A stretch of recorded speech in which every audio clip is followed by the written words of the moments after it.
बिना मेहनत के तख्तो ताज नहीं होते, जुगनू कभी रोशनी के मोहताज नहीं होते। नमस्कार दोस्तों, मैं हूं doctor Hema Pande, motivation speaker और आप सबकी दोस्त। अपने ऊपर काम करना, अपने हुनर को पहचानना, अपनी ज़िंदगी को संवारना, ये एक मामूली शब्द लग सकते हैं, लेकिन इससे ज़िंदगी प्रभावित होती है। दोस्तों, ज़िंदगी यूं ही नहीं कटती है। अगर उसका मैनेजमेंट सही नहीं है तो निश्चित तौर पर इसका बहुत बड़ा खामियाजा हमें उम्र दराज होने पर भुगतना पड़ता है। मैं ये नहीं कहती हूँ कि परिवार सपोर्ट नहीं करता है, लेकिन हर व्यक्ति के अपने सपने हैं और वो एक ही धारा में रहकर, एक ही जगह रहकर अपने सपने पूरे करता है। यदि आपने भी ये सोच लिया है कि हमें सपने पूरे करना है, एक दूसरे का सहयोग करते हुए आगे बढ़ना है, तब तो ठीक है। लेकिन यदि आपने ये सोचा कि हम सभी के सपने पूरे करते जाएंगे और इसका सुख हमें मिलेगा, इसका आराम हमें मिलेगा, इसका सपोर्ट हमें मिलेगा, तो वो उतना ही जितना कि आप जिंदा रह सकें। कभी भी खुशियाँ आपको तभी महसूस होती हैं, तभी आपको बरकत होती है, जब पर्सनल आपके हौसले बुलंद हों और आपके सपने पूरे हों। यदि ऐसा नहीं है तो मात्र आप एक मीडिएटर बन के रह जाएंगे। जिस प्रकार पति पत्नी के रिश्ते में या अदर किसी भी रिश्ते में ट्रेन के दो पटरियों की तरह जा रहे होते हैं, और अगर उनको एक जगह मिल जाए तो निश्चित तौर पर एक्सीडेंट होने की संभावना रहती है। तो मैं बात कर रही हूँ अपने को निखारने की, अपने को संवारने की, अपने को मजबूत बनाने की। लड़की हो, लड़का हो, पुरुष हो, स्त्री हो, कोई भी हो, शुरू से ही अपने को मजबूत करना, चाहे वो आर्थिक हो, मानसिक हो, शारीरिक हो, कोई भी तरीका हो, पहले अपने ऊपर ही ध्यान देना चाहिए। होता यह है कि हम दूसरों में कमियां निकालते लंबा समय व्यतीत कर देते हैं।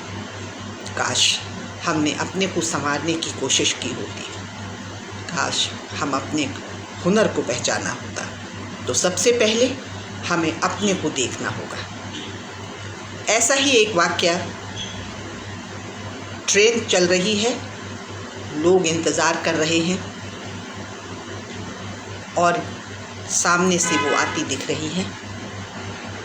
सभी उठकर खड़े हो जाते हैं क्योंकि उनके जाने का टाइम आ गया है। एक व्यक्ति अपने बैग को बड़ी मजबूती से संभाले है और दूसरा व्यक्ति उसकी इस हरकत को देख रहा है। बहुत लंबे समय तक ये वाक़या चलता रहा। ट्रेन आके रुकी, सेठ साहब ने अपनी पोटली संभाली और मजबूती के साथ पकड़कर ट्रेन में चढ़ गए। पीछे से वो व्यक्ति भी आया और सेठ साहब को देखते हुए वो भी ट्रेन में बैठ गया। ट्रेन में आमने सामने की सीट थी, दोनों ही आराम से बैठ गए। एक सेठ था और दूसरा एक चोर था जो ट्रेन में चढ़कर लोगों का सामान चुराया करता था। उसने आते ही अपना चादर बिछाया और तकिया लगाकर सो गया। सेठ साहब को थोड़ा आश्चर्य तो हुआ कि अभी अभी तो इसने बैठा है और अभी इसको नींद आ गई, लेकिन मानो वो कई रातों का जगा हुआ था और गहरी नींद में चला गया। सेठ साहब ने मौके के हिसाब से चाय वगैरह मंगवाई, पानी पिया। शाम हो गई तो उन्होंने थोड़ा सा अपना भगवान का भजन पूजन किया, साथ में भोजन लाए थे, उसके बाद भोजन किया। रात 10 बजते बजते ट्रेन चलती रही और वो अपना कार्यक्रम करते रहे और 10 बजे अपना चादर बिछाया और वो लेट गए। लेकिन उनको बहुत आश्चर्य हो रहा था कि वो जो सामने की सीट पर व्यक्ति है वो सोए जा रहा था। हो सकता है स्वास्थ्य ठीक ना हो, लेकिन किसी और के मामले में क्या बोलना। धीरे धीरे ट्रेन आगे बढ़ रही थी। अब 11 और 12 बजे का समय हुआ। सेठ साहब गहरी नींद में चले गए। वो व्यक्ति उठता है, सेठ साहब का पूरा सामान खंगालता है, उनकी पोटली, उनका बैग, उनकी जेबें, और उसके बाद 4 बजे तक वो लगा रहता है। 4 बजे के बाद थक हार कर सो जाता है। सुबह सेठ साहब 4 बजे ब्रह्म मुहूर्त में उठते हैं। अपना रूटीन फॉलो करने के बाद भगवान का स्मरण करने बैठ जाते हैं, तो देखते क्या हैं कि वो व्यक्ति वैसे ही सो रहा है। उनको बहुत आश्चर्य होता है कि कल शाम से सोया हुआ, दोपहर से, और अभी भी सो रहा है। बहुत अजीब सा लगा, लेकिन वो अपने रूटीन में रहे। दोपहर हो गई, शाम हो गई, और अब फिर से सेठ साहब उसी रूटीन में आए। नाश्ता, चाय, पानी सब होता रहा। बीच बीच में अपनी धार्मिक किताबें पढ़ते रहे, और रात 10 बजते बजते दूसरे दिन भी, लंबा सफ़र था, ट्रेन में ही चलना था, दूसरे दिन भी वो सो गए। चोर फिर उठता है और फिर सेठ साहब का सारा सामान चेक करता है। थक हार कर वो फिर से लेट जाता है। लेकिन दूसरे दिन सुबह 7 बजे तीसरे दिन ट्रेन मंजिल पर पहुंच चुकी थी। सेठ साहब ने अपना सामान उठाया और ट्रेन के नीचे उतर गए। जैसे ही वो ट्रेन के नीचे उतरे, वैसे ही वो चोर भी उनके आगे कूद पड़ा और दंडवत प्रणाम की मुद्रा में हो गया। सेठ साहब थोड़े घबरा गए, वही क्या हो गया? उन्होंने कहा, मैं चोरी छोड़ दूंगा, बस आप मुझे ये बता दें कि आपने वो सामान कहाँ रखा था। मैं और मेरा परिवार, मैं कसम खाता हूँ कि कभी चोरी नहीं करेंगे। सेठ साहब मुस्कुराने लगे। सेठ साहब ने कहा, दुनिया दूसरों की तरफ देखती है, काश अपनी तरफ देखती, काश अपने ऊपर ध्यान देती। जिस समय तू तलाशी ले रहा था मेरी, उस समय तू चोर नहीं था, उस समय तू साहूकार था, मालिक था। सामान तेरे सामान में ही रखा था। दरअसल सोने से पहले सेठ साहब उसी के बैग में हीरे की पोटली डाल देते थे, छोटी सी, और सुबह निकाल लेते थे। 2 दिन उन्होंने यही किया और इस तरह उनका सामान बच गया। दोस्तों, ये एक कहानी हो सकती है, लेकिन ज़िंदगी में हम भी यही करते हैं। हम हमेशा दूसरों की तरफ मुखातिब रहते हैं। घंटे, समय, दिन और महीने, वर्ष निकलते चले जाते हैं। हम जैसे आए हैं वैसे ही दुनिया से विदा हो जाते हैं। हमें यही नहीं पता है कि हमारी ज़िंदगी का मकसद क्या है। होना ये चाहिए कि हमें अपनी लाइफ को 4 भागों में डिवाइड करना चाहिए, और छोटी सी ही उम्र में इस बात को बच्चों को सिखाना चाहिए। उनमें पहला है सेहतमंद होना, यानी शारीरिक और मानसिक। दूसरा है आर्थिक, छोटी सी उम्र में ही छोटी सी रकम के साथ लंबी अवधि में पैसा लगाकर 20 और 25 वर्षों के लिए अगर हम उस SIP और RD को लगा देते हैं तो हम करोड़ों के मालिक बन सकते हैं, लेकिन हम ऐसा नहीं करते हैं। तीसरी जो महत्वपूर्ण चीज़ है वो है सामाजिक। जब हम संसार में रहते हैं, जिस समाज में रहते हैं, उस समाज के हानि लाभ का हमारे जीवन पर असर पड़ता है। इसलिए हमें सामाजिक रूप से भी रिश्तों को बना के रखना चाहिए।